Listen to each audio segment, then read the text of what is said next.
Yeah, definitely. I mean, taking this footage, of course, when you're filming, you don't really see the game as you do when you're spectating. But when I went over this footage, Croydon had a lot of the ball. They had a lot of chances. They were bringing the ball up many, many times. I thought Michael Brooks had an outstanding game. He was in everywhere and he was trying to create the 1-2s with all these players. But unfortunately, the hard work that they were doing getting the ball up front, as you said, a bit of slack passing where Blue Eagles were able to come over the top of them and dispossess them, it was their downfall. Yeah, you're right. Brooksy did have a good game, but I felt as if he was running a lone hand, particularly in the second half. He was making good runs, and he still got good pace over 10, 15 or so metres, but he was running into his position and then not getting the ball, and I think he looked a bit frustrated. And a couple of half chances he got, he really, I'm not saying he fluffed them, but he never kicked them as well as we all know Brooksy can. And I think you keep him out of the game, you're going to keep Croydon out of the game, and I think that's exactly what Blue Eagles done in the half-time talk. They made a point of pinpointing Brooksy, and never really get into the game as much as he normally does, because I think he was well and truly marked in the second half. But he's still a good player. He is a good player. Now we're just watching some footage here of the foul that George Panagopoulos gave away there, and I thought refereeing was quite good because we did have a bit of heated tempers starting up, and I thought the referee did control it quite well, and you know, most of his decisions were the right decisions. Yeah, well, Timmy Peacock, he was actually on trial in that game, and I thought he came out the colours were flying, put it that way. It looked really good. They let the game flow. I think he had maybe 2-3 bookings in the game, but that for a senior game is not too bad. He tried his best to let the game go, and I think Timmy came out with a lot of credit in that particular game. Definitely. I thought that, as we mentioned, I thought Lachlan Campbell had a very good goal, as did Forte. Oh, well, that goal with Lachlan Campbell, that was, I won't say the goal of the season, but it must go pretty close to it. Absolutely brilliant. It was a good build-up. I think it was a big centre-half who they'd run a couple of 1-2s, and then Lockie got the ball just outside the box, lobbed it over the goalkeeper with his left foot. Absolutely superb goal. And that Lockie had a good game right throughout the game, and they always looked dangerous, if not scoring themselves, setting up others. As did Ricardo da Silva. I thought his game was very good. He worked very, very hard getting the ball up to his strikers. And although he didn't score this match, Filetti had a very good match as well. A good player. He's got a bit of a future, I think, and he's got a good coach there in Pantelis. I think if he listens to the coach and he keeps improving, definitely he'll get a good future. Definitely, and we'll be coming up, we'll be see here's another chance by Croydon now. They should have put that one away, and they didn't. And look, unfortunately, they had quite a few chances looking back over the footage, but unfortunately none of them going in, and as we said, you know, you've got to hit the back of the net to be able to win matches. I think the secret is now, if you don't shoot, you don't score, and I think that was Croydon's problem. They never put Gino De La Tua under any pressure at all right through. I don't think Gino had one positive save. That was a goal. What a magnificent chip it was as well. Terrific. But Croydon, I think Paul, the coach, will get them up and running this week, because knowing Schiller as I do, he'll have a lot more shooting practice, and they definitely have to put the ball into the net and have to start shooting a lot more. Now that game obviously did very well for Blue Eagles, moving them up, but your game, Simon, against White City, eventful to say the least. Always an eventful game down at Frank Mitchell Park. We're just happy we went in, got the 3 points and got out of there. So. And from what I heard, Fleetwood leaving a trail of destruction as he scored his. Yeah, Nathan scored a very good individual goal. He got past quite a few players. I think he got past 2 or 3 players and calmly finished the ball past the goalkeeper. So it was a really good goal. And Paul Savio's goal? Yeah, as I interrupted you earlier, it was I think it's the first goal he's ever scored in his career, or first for 5 or 6 years, and it was a shame because it was when the thunderstorm hit and everyone sort of ducked for cover, so there was probably only 20 or 30 people that seen it, but we were very happy for Paul to have scored his goal. Yeah. Simon, tell me, just before we come on air there, you told me you beat 6 players and had a 35-yard screamer for your goal. Was this true or not? Absolute nonsense. I actually just got on the end of another good team.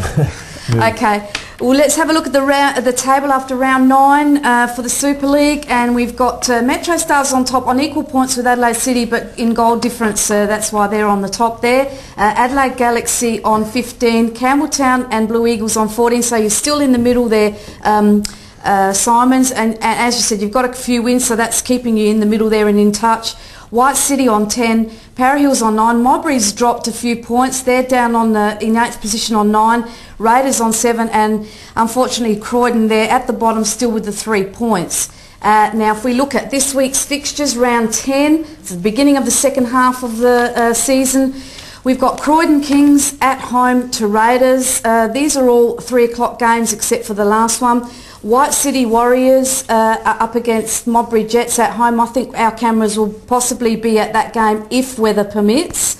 Metro Stars are taking on Adelaide Galaxy, a big game for both there. Free entry at TK Shutter Reserve. Adelaide Blue Eagles are at home to your guys Campbelltown, Simon, so you're going to have to beat them to keep yourself well in there and take them up on points. And Para Hills Knights in the night match against Adelaide City at the Paddocks. Absolute huge match for Para Hills. Yeah, I think the most important game now is the very first one you mentioned, Croydon against the Raiders. Between the two of them, they've played 18 league games and they've only got 1 victory, and that was the Raiders a couple of weeks ago.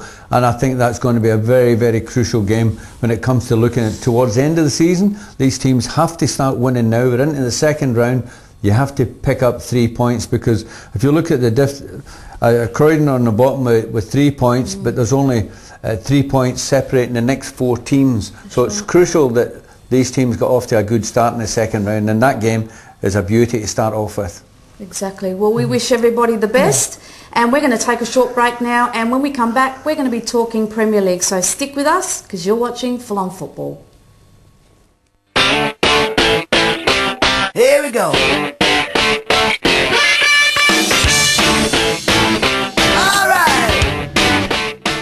Bianco Building Supplies have been providing quality goods and specialised services to the building industry since 1977. Their staff pride themselves in providing total quality customer service. Whether you require machinery, building supplies, drainage, structural reinforcing steel or hiring of portable on-site buildings, Bianco's friendly and dedicated staff are only too happy to meet your requirements. And if it's safety products you're after, Bianco Safety have an extensive range to choose from. Their safety van can come direct to you, fit out and supply all your safety needs for your work site. Visit www.bianco.com.au to have a look at their fantastic range of products. Bianco, #1 for all your building and safety supply. Hey, dummy, what do they sell here? Well, if you have a business or are starting one, Shop Fittings Warehouse is the place to see. Dress racks, singles, doubles, round, heavy duty, even spiral. Glass display units in all shapes and sizes. Second-hand everything. Security mirrors, display baskets, singles and 4 or 6 packs. Slat wall sheets for shops in the latest colours with a huge range of new or used fittings. Great range of store mannequins and dummies. Who are you calling a dummy? Shop Fittings Warehouse, 323 Churchill Road, Kilburn. Look for us dummies. You want it, you pull it. You name it. With over 3,000 cars, you'll find it, you pull it, and you pay less at Lonsdale and Elizabeth. You better believe it. You want a door? You pull it and pay $49.50. You want mags? You pull it and pay $27.50 each. You take your own tools, you pull it, you carry it out, you save. You beauty. You pull it self-serve auto. You'll find them 7 days at Myer Road Lonsdale and Wammer Road Elizabeth. You pull it, you save, you betcha. Here we go. All